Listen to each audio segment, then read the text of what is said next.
না মূর্খ বলেন তো? শিক্ষিত, লেখাপড়া করছে, আচ্ছা, বরং মেধাবী ছেলেরাই তো ইঞ্জিনিয়ারিং পড়ে, ডাক্তারি পড়ে। অথচ আমরা গত টার্মে কি দেখেছি, এক ইঞ্জিনিয়ার সাহেব সরকারি কাজের টেন্ডার পাইছেন, ব্রিজ বানাবেন, তো উনি ওখানে রডের বদলে বাঁশ ঢুকাইয়া দিচ্ছে। শুনেন নাই? আরে পত্রিকায় দেখেন নাই? সে কি জানে না এখানে রড ঢুকাতে হবে? তারপরও কেন বাঁশ ঢুকালো? চরিত্র খারাপ, চরিত্র খারাপ। কিয়ামত পর্যন্ত, মনে রাখেন এই কথা, এটা মাথায় রাখেন, মূল পয়েন্ট এটা আলোচনার। কিয়ামত পর্যন্ত এই সমাজে যত সমস্যা দেখা দিবে, সমস্ত সমস্যার পেছনের মৌলিক কারণ এই দুইটাই, হয় শিক্ষা নাই অথবা চরিত্রের ঠিক নাই। তো বলেন তো ঠিক করে, মৌলিক সমস্যা কয়টা? এই মৌলিক দুই সমস্যা ঠিক করার জন্য সমাধান হিসাবে আল্লাহ সুবহানাহু ওয়া তাআলা সর্বশ্রেষ্ঠ রাসূল সাল্লাল্লাহু আলাইহি ওয়াসাল্লামকে মৌলিক দুইটা দায়িত্ব, মৌলিক দুইটা সমাধান দিয়ে আমার নবীকে আল্লাহ দুনিয়ায় পাঠায়া দিয়েছেন। বলেন আবার ঠিক করে, সমস্যা কয়টা? সমাধান। এটা আমাদের মূল পয়েন্ট, এটা যত বুঝবেন কথা সামনের গুলো সব বুঝবেন ইনশাআল্লাহ। বলেন সমস্যা কয়টা? সমাধান। আবার বলেন, সবাই বলেন, সমস্যা কয়টা? সমাধান। আল্লাহর হাবিব নবুয়ত পেয়ে ঘোষণা দিলেন, ইন্নামা বুইসতু মুআল্লিমা বুইসতু লিউতাম্মিমা মাকারিমাল আখলাক।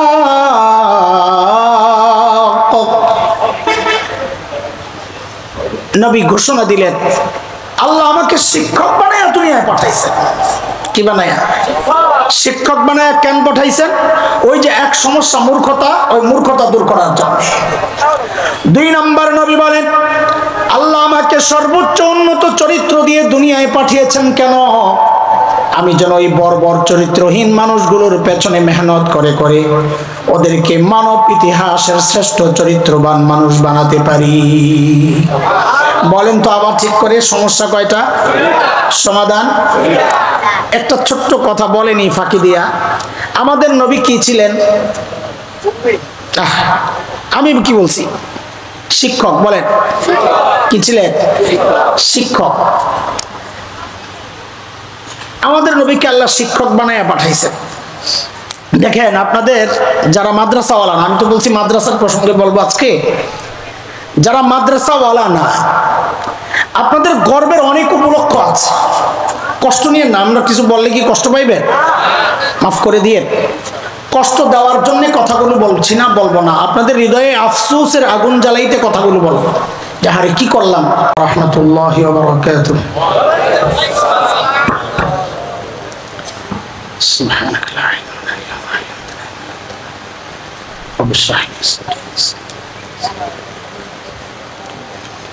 আলহামদুলিল্লাহ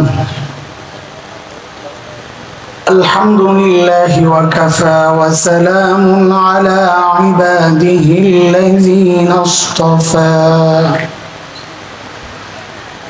أما بعد فأعوذ بالله من الشيطان الرجيم. بسم الله الرحمن الرحيم.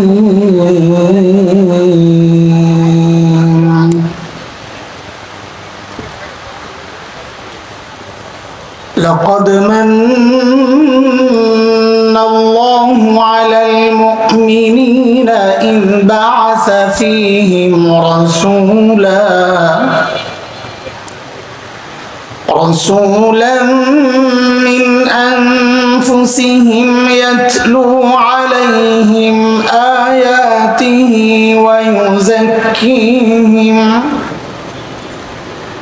ويزكيهم ويعلمهم الكتاب والحكمة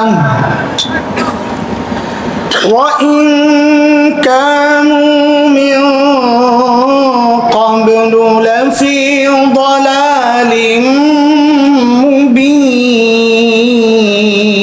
مبين. آمنت بالله صدق الله العلي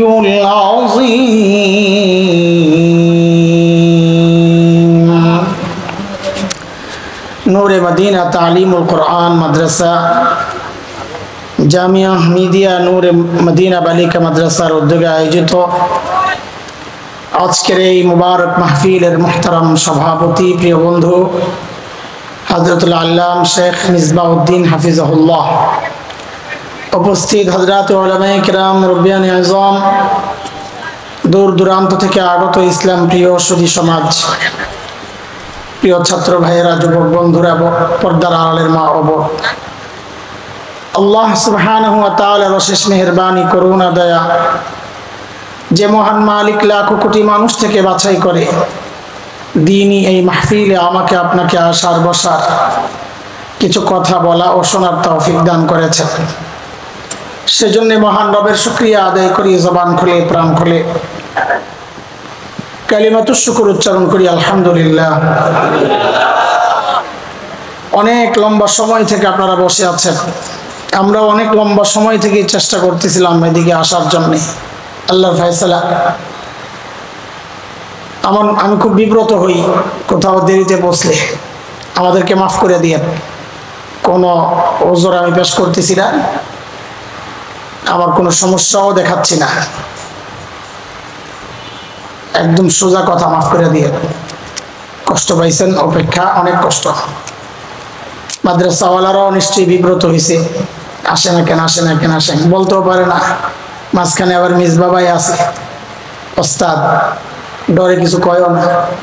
বেটা যে কি মুসিবতে ছিল এটা আমি বুঝতেছি। আল্লাহ এই কষ্ট রুসিলায় এই মাদ্রাসাকে দারুল উলুম দেওবন্দের মতো কবুল করে নেন।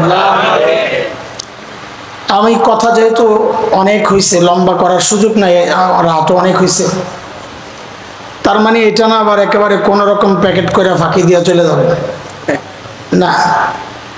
আয়াত একটা পড়ছি, মাদ্রাসা বাচ্চারা পাগড়ি নিছে, এটা কি, এটা আমাদের একটু জানা দরকার। মাদ্রাসা কি জিনিস?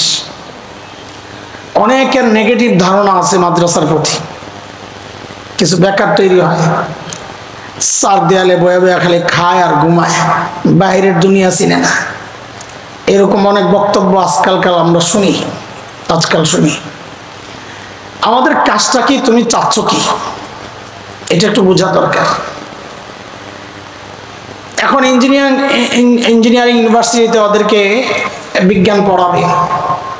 এখন আমি মৌলবি যায় যদি বলি তোমাকে কাজ হলে বিজ্ঞানী বানানো, তোর এখানে নুরানি ট্রেনিং নাই, তো মানুষ হাসবে না? কথা বলেন না, বুঝেন নাই কথা? আমি যদি ইংলিশ মিডিয়াম স্কুলে, ইংলিশ মিডিয়াম, আমি যদি ওখানে যাই বলি তোমরা আরবিতে কথা বলতে পারো না, তো মানুষ হাসবে না? কথা বলেন, আমরা বুঝেন নাই কথা? গেছি স্বর্ণের দোকানে, কোন দোকানে, ওখানে যায় বলি তোমরা আলু বেচো না, তো মানুষ হাসবে না?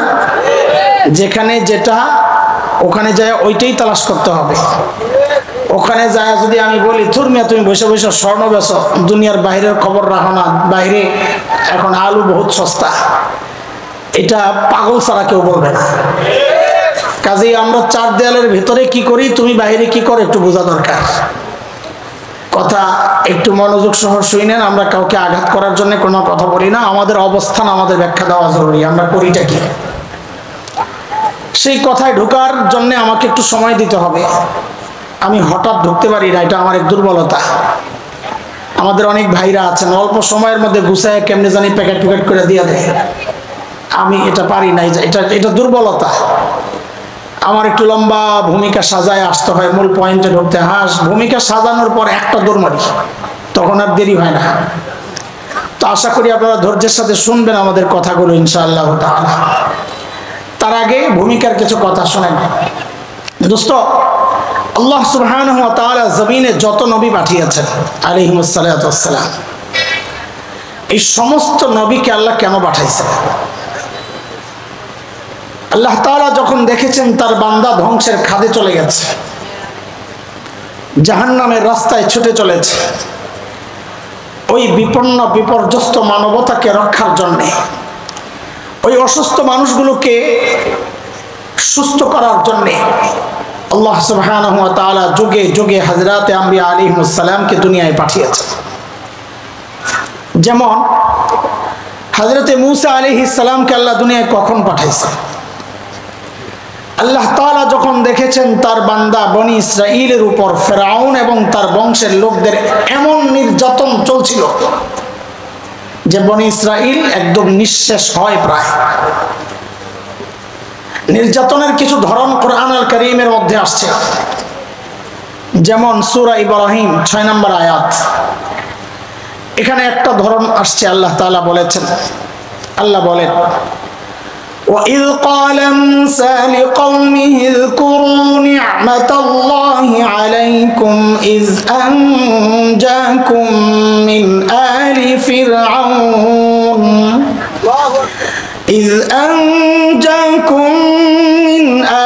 فِرْعَوْنَ يَسُومُونَكُمْ سُوءَ الْعَذَابِ وَيُذَبِّحُونَ أَبْنَاءَكُمْ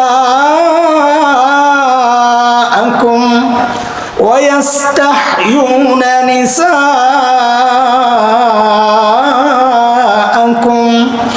وَفِي ذَلِكُمْ بَلَاءٌ مِّن رَّبِّكُمْ عَظِيمٌ। এই আয়াত আল্লাহ নির্যাতনের ধরন দেখাইছেন ফেরাউন কি করত।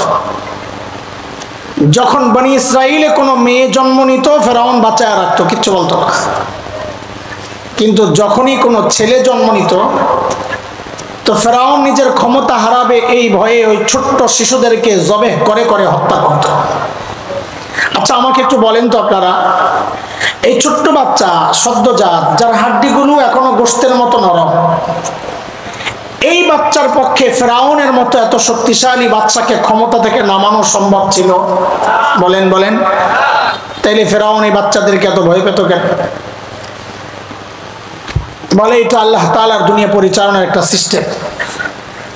কেউ যখন হক হয় সে যত দুর্বল হোক না কেন, কেউ যখন বাতিল হয় সে যত শক্তিশালী হোক না কেন, আল্লাহর সিস্টেম এটা, আল্লাহ ওই দুর্বল হকের ভয় ওই শক্তিশালী বাতিলের কলিজায় ঢুকায় দেয়। এর এক জ্বলন্ত প্রমাণ হচ্ছে বাংলাদেশের আলেম ওলামা।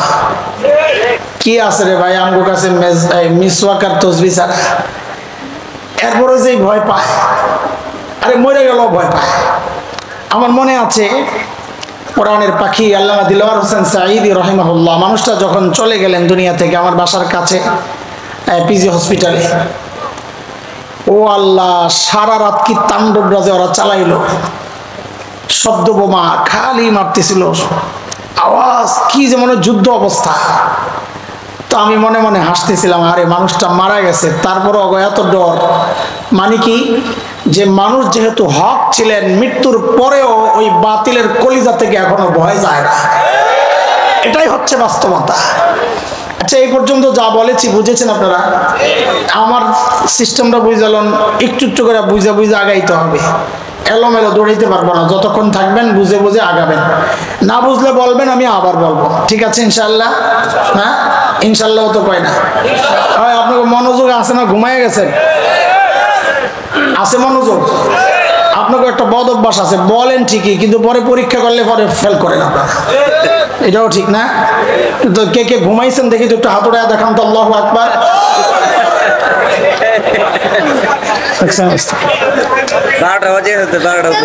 তো কি মনোযোগ কই গেছে? 12টার পরে মনোযোগ জায়গা কি কয়?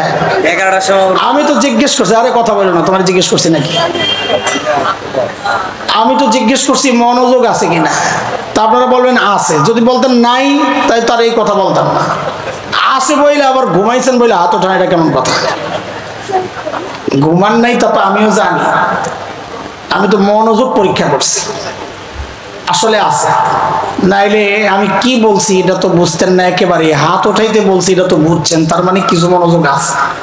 আরেকটু দরকার, একটু চিৎকার করে একটা তাকবীর দেন তো, আল্লাহু আকবার বলে। মাশাআল্লাহ, এবার জাগো, একটু ঘুম টুম আইছিল যাবো ইনশাআল্লাহ।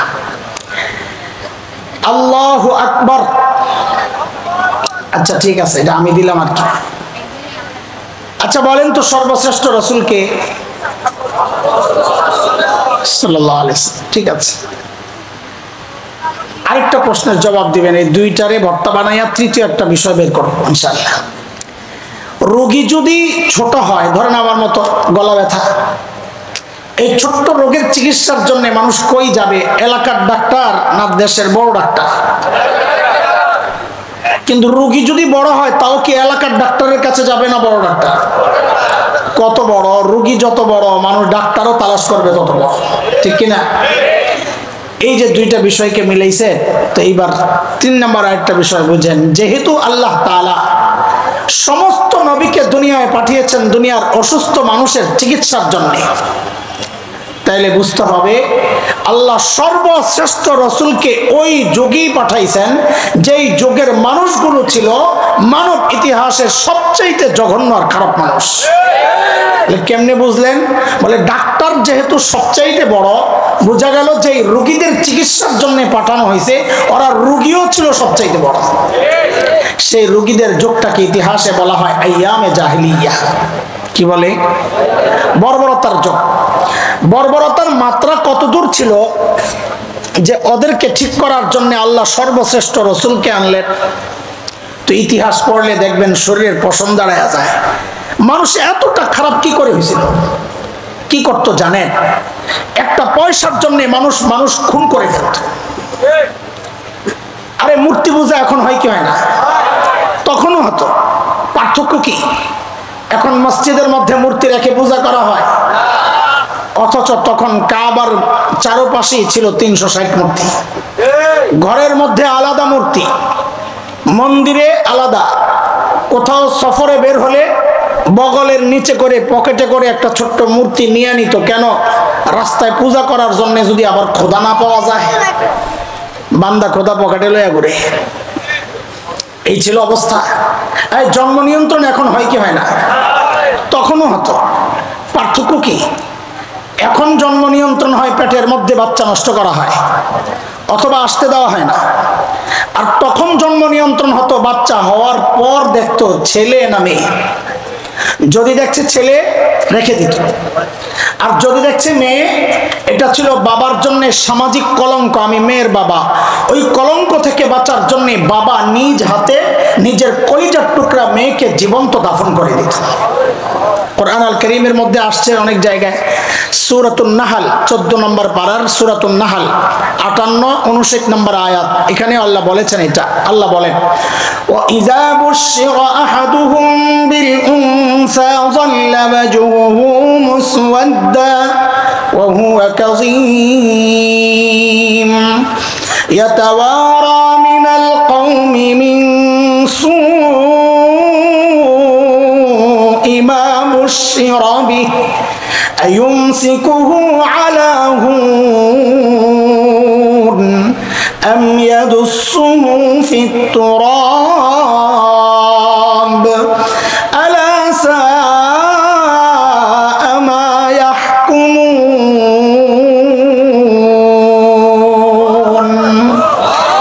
এই ছিল তখনকার আরবের সামাজিক অবস্থা। আচ্ছা, মানুষগুলো এতটা খারাপ কেন হয়েছিল? কারণটা কি?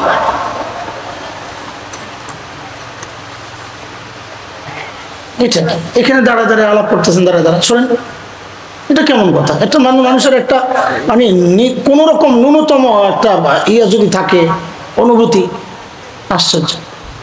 আবার দাড়ি টুপি সব আছে। কিরে ভাই, এতটা বেপরোয়া হলে কেমন হবে ভাই? মানুষগুলো এতটা খারাপ কেন হয়েছিল? কারণটা কি? আমাদের দারুল দেওবন্দের প্রায় 52 বছরের প্রিন্সিপাল হাকিমুল ইসলাম কারি তৈয়ব রহমতুল্লাহ আলাইহি বলেন, মানুষগুলো এতটা খারাপ হওয়ার পেছনের মৌলিক কারণ ছিল 2টা। এখান থেকে আমাদের মূল পয়েন্ট শুরু, আপনারা মুখস্থ করা শুরু করেন এখান থেকে। বলেন, মৌলিক পয়েন্ট ছিল কয়টা? মূল কারণ ছিল কয়টা? 1 নম্বর জাহালত, মূর্খতা, লেখাপড়া ছিল না। 2 নম্বর চারিত্রিক অধপতন, চরিত্র ভালো ছিল না। দেখেন, এই 2টা সমস্যা এতটা মারাত্মক সমস্যা, একটাও যদি কারো মধ্যে থাকে সেও অপরাধ করে। যেমন একজন ইঞ্জিনিয়ার, সে শিক্ষিত না মূর্খ বলেন তো? শিক্ষিত, লেখাপড়া করছে। আচ্ছা, বরং মেধাবী ছেলেরাই তো ইঞ্জিনিয়ারিং পড়ে, ডাক্তারি পড়ে। অথচ আমরা গত টার্মে কি দেখেছি? এক ইঞ্জিনিয়ার সাহেব সরকারি কাজের টেন্ডার পাইছেন, ব্রিজ বানাবেন, তো উনি ওখানে রডের বদলে বাঁশ ঢুকাইয়া দিচ্ছে। শুনেন নাই? আরে পত্রিকায় দেখেন নাই? সে কি জানে না এখানে রড ঢুকাতে হবে? তারপরও কেন বাঁশ ঢুকালো? চরিত্র খারাপ, চরিত্র খারাপ।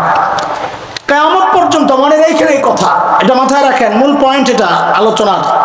কিয়ামত পর্যন্ত এই সমাজে যত সমস্যা দেখা দিবে, সমস্ত সমস্যার পেছনের মৌলিক কারণ এই দুইটাই, হয় শিক্ষা নাই অথবা চরিত্রের ঠিক নাই।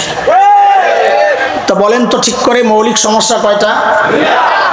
এই মৌলিক দুই সমস্যা ঠিক করার জন্য সমাধান হিসাবে আল্লাহ সুবহানাহু ওয়া তাআলা সর্বশ্রেষ্ঠ রাসূল সাল্লাল্লাহু আলাইহি ওয়াসাল্লামকে মৌলিক দুইটা দায়িত্ব, মৌলিক দুইটা সমাধান দিয়ে আমার নবীকে আল্লাহ দুনিয়ায় পাঠায়া দিয়েছেন।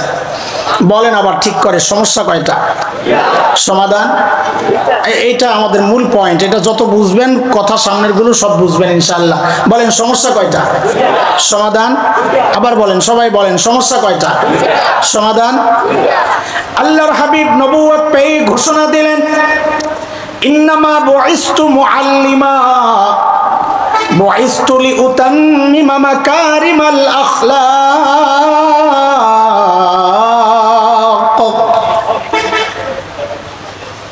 নবী ঘোষণা দিলেন, আল্লাহ আমাকে শিক্ষক বানায়া দুনিয়ায় পাঠাইছেন। কি বানায়া? শিক্ষক বানায়া। কেন পাঠাইছেন? ওই যে এক সমস্যা মূর্খতা, ওই মূর্খতা দূর করার জন্য। 2 নম্বর নবী বলেন, আল্লাহ আমাকে সর্বোচ্চ উন্নত চরিত্র দিয়ে দুনিয়ায় পাঠিয়েছেন কেন? আমি যেন ওই বর্বর চরিত্রহীন মানুষগুলোর পেছনে মেহনত করে করে ওদেরকে মানব ইতিহাসের শ্রেষ্ঠ চরিত্রবান মানুষ বানাতে পারি।